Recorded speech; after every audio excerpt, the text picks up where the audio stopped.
Obama arrives here from Afghanistan, where he ate with the troops at Bagram Air Base. The food is excellent, but the company's even better. And was interviewed by the military. To see young people like this who are doing such excellent work with so much dedication and pride just makes you feel good about the country. His first visit there underscored his sharp differences with John McCain.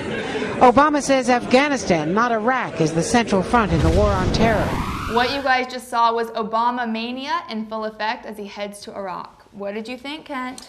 Look, people are making such a big deal out of this, and I think it's a positive thing. Suddenly, our country, who's had the Bush administration, who it seems like no one in our country and no one outside of our country has been a fan of that administration, and suddenly you have world leaders and countries that have never supported us in the past, like at least this administration, and suddenly they're behind Barack in a different way that we've never seen before. I think it's a positive thing. I don't see why people are making such a big deal out of it. I think that positive energy and support from other countries is good as well. I just have a problem with the fact that the mainstream media is the one pushing it. I don't get the feeling this is coming from the Obama camp. I get the feeling this is coming from the media. I mean, 3 amazing, rock star reporters from 3 networks went with him. That's never happened with McCain.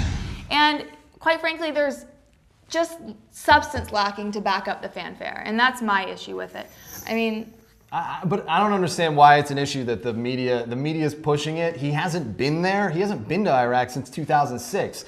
McCain, it seems like McCain goes all the time. Well, the fact he hasn't gone in 2 years and now he's a serious public figure, of course the media is going to get behind him. And the fact that the media in general, and we've talked about this, is kind of behind him already, but the fact that then he goes overseas to, meet with all the officials and everything, it's a big deal. It's the first time he's been there. I mean, he's a freshman senator, not yet 4 years out of the Illinois State House. To me, we should be saying, I want to see harder questions. Yes, Katie Couric got a lot of heat for asking one hardball question, but I would like to know why he cannot admit that the insurgents in Iraq has worked and what he's going to do in Afghanistan.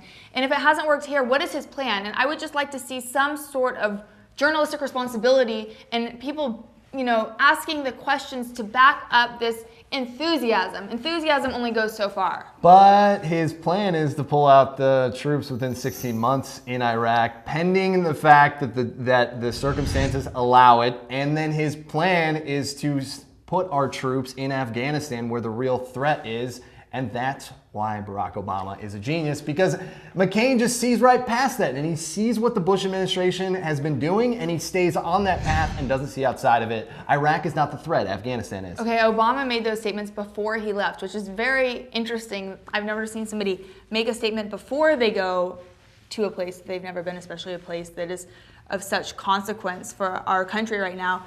It will be interesting to hear his take when he gets back, because I'm sure it will not be consistent with his take when he left. I disagree. You're watching PlayingPoliticsTV.com. Keep checking back here for all of your latest political news.